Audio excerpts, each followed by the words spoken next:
game like that, we need leaders, and certainly we have one standing right in front of me downstairs in the locker room, senior linebacker Evan Colorito. Let's start with what Air Force was doing offensively. Troubles for your defensive unit. What were the problems? What were the issues, the challenges?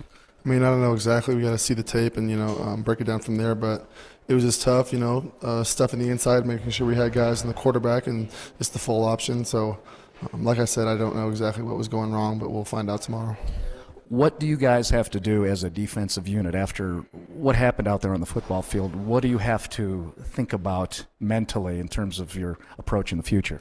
I think we just need to have all 11, locked in on every play because, we can't have those explosive plays happen or a little trickery. So just making sure, with this week coming Wyoming that we just need to have all 11 guys on the field, on one mission, make sure everyone has their goal set on what they're going to do each play. Now, you're one of the leaders, and I think that's who Coach Bobo is referring to downstairs here. He's calling out for leadership to step up, present something as we move forward. What do you think he expects from you guys, the senior leaders? As a team, everything starts in practice. So I think amazing practice habits, something that we actually do work on every single day. And I just think starting tomorrow, watching the tape, getting treatment, and Monday practice is where it's going to start, and it'll just show with the leadership and just the focus that we need to have for this week's game. Do you guys work on it as a defensive unit? Do you feel a sense of accountability for the offense that puts up crazy numbers? How does that fit in the way you guys approach it? Yeah, me personally, I feel responsible for guys in the defense, and as a defense, I think that we know that our offense is so explosive, so getting them on the field as much as we can is important to us. And so it's a letdown when a team like Air Force has the ball as long as they did. You've played a lot of football here. That's 2 consecutive losses to Air Force, and now we're approaching the trip up to Laramie. How can you use this taste that you have inside you as we go up to Laramie next week? Well, I think this is definitely going to help. The fact that we lost to Air Force today last year, and then we lost to Wyoming last year, I think it's just a great buildup of, to me, frustration to just play the best football we can play.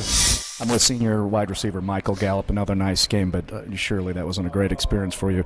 Just immediately, I just want to ask you, what happened out there? You got to get stops, and offense always has a score. You only get limited chances against Air Force because they run that triple option, and we didn't take care of all of our chances. I was watching you guys as an offensive unit. You watched a lot of television on the big screen today. What's that like for you guys? How frustrating is that? It is pretty frustrating, but that's just how they play their game. I knew it from last year because last year I did the same thing. Sat there and watched their television, and it's pretty annoying, but you just got to do what you got to do. Yeah, Air Force will do that to you. They'll be annoying, that's for sure, and they just did it today.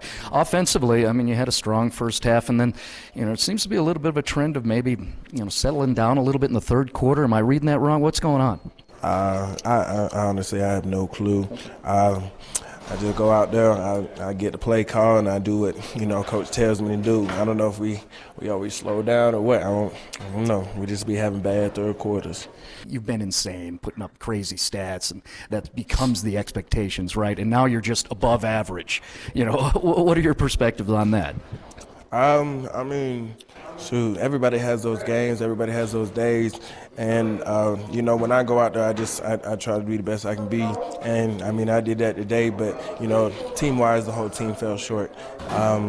We didn't execute like we needed to, and honestly, our defense has a history of not being able to stop option teams like that. In New Mexico, we didn't play that great either, and then they came in here and we didn't play that great, and we just got to capitalize on opportunities that we got and we didn't today. You can tell by what you're saying, and then based on what Evan Colorito was saying, hey, football happens, right? And sometimes you get your butt whooped. That's exactly what Coach Bobo says. Something else Coach Bobo does last couple of weeks now is he says, and kind of hinting at you, and you can almost feel him staring through every one of you, is that if this is what I think it is, we're going to respond in a positive way. What is it that he believes so much about you and this entire crew? He knows we're a fighting team. We took some L's early, to bigger Power 5 schools early, and we just bounced back because we knew we were better than that. And when, Air Force comes in here and smacks you, I mean, that's just kind of a slap in the face. So I'm pretty sure he knows we're about to rebound and bounce back. Okay, you got smacked, sweep it under the rug. We go to Laramie next week. What do we expect from you Rams? We got to get another dub. That's all I can tell you. We got to get another dub. That was embarrassing today, so we got to get a dub.